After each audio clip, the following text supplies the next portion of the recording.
ವಿಶ್ವ ಬಾಲ ಕಾರ್ಮಿಕ ಪದ್ಧತಿ ವಿರೋಧಿ ದಿನ ಅಂಗವಾಗಿ ಕಾರ್ಮಿಕರ ಇಲಾಖೆ, ತಾಲೂಕು ಕಾನೂನು ಸೇವಾ ಸಮಿತಿ, ತಾಲೂಕು ಆಡಳಿತ, ಸಾರ್ವಜನಿಕ ಶಿಕ್ಷಣ ಇಲಾಖೆ, ಪೊಲೀಸ್ ಇಲಾಖೆ ಇವರುಗಳ ಸಂಯುಕ್ತಾಶ್ರಯದಲ್ಲಿ ಹಮ್ಮಿಕೊಂಡಿದ್ದಂತಹ ಜಾಗೃತಿ ಜಾಥೆಗೆ ಹಿರಿಯ ಶ್ರೇಣಿ ನ್ಯಾಯಾಧೀಶ ರಾಘವೇಂದ್ರ ವೈಜನಾಥ್ ಅವರು, ಕಿರಿಯ ಶ್ರೇಣಿ ನ್ಯಾಯಾಧೀಶ ದೇಶಭೂಷಣ್ ಕೌಜಲ್ಗೆ ಅವರು ಹಸಿರು ಬಾವುಟ ಪ್ರದರ್ಶಿಸುವ ಮೂಲಕ ಚಾಲನೆ ನೀಡಿದರು. ಇನ್ನು ಪಟ್ಟಣದ ಕೋರ್ಟ್ ಆವರಣದಿಂದ ಆರಂಭಗೊಂಡಂತಹ ಜಾಥಾ BR ಅಂಬೇಡ್ಕರ್ ವೃತ್ತ, ಗಾಂಧಿ ವೃತ್ತ, ಬಸವೇಶ್ವರ ವೃತ್ತ ಮಾರ್ಗವಾಗಿ ಸಾಗಿ ಪುರಭವನದವರೆಗೆ ನಡೆಯಿತು. ಇನ್ನು ಜಾಥಾದಲ್ಲಿ ಪಾಲ್ಗೊಂಡಂತಹ ಶಾಲಾ ಮಕ್ಕಳು ಬಾಲ ಕಾರ್ಮಿಕತೆ ಬಗ್ಗೆ ನಾಚಿಕೆಗೇಡು, ಬಾಲ ಕಾರ್ಮಿಕ ಪದ್ಧತಿ ನಿಲ್ಲಿಸಿ, ದುಡಿಮೆ ಬೇಡ ಶಿಕ್ಷಣ ಬೇಕು, ಮುಗ್ಧತೆ ರಕ್ಷಿಸಿ, ಬಾಲ ಕಾರ್ಮಿಕತೆ ಶಿಕ್ಷಿಸಿ, ಬಾಲ ಕಾರ್ಮಿಕ ಅನಿಷ್ಟ ಪದ್ಧತಿ ಅಳಿಸಿ, ಮಕ್ಕಳನ್ನ ತಪ್ಪದೆ ಶಾಲೆಗೆ ಕಳುಹಿಸಿ ಎಂಬ ನಾಮಫಲಕ ಪ್ರದರ್ಶಿಸುವ ಮೂಲಕ ಜಾಗೃತಿ ಜಾಥಾ ನಡೆಸಲಾಯಿತು.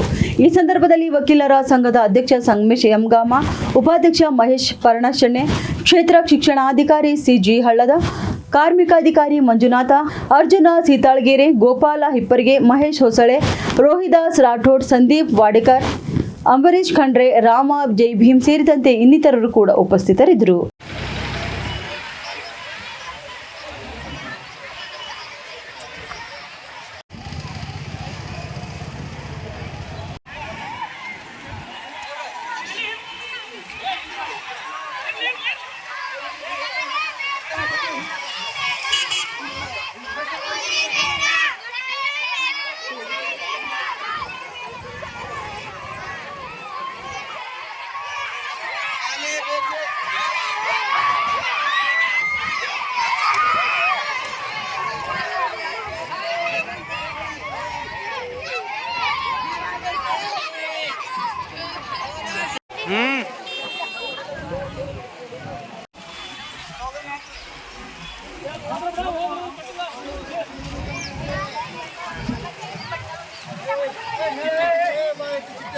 ಮನೆ ಕೈತಾರೆ ನಾವೆಲ್ಲ ಸ್ಟಾರ್ಟ್ ಮಾಡಕ್ಕೆ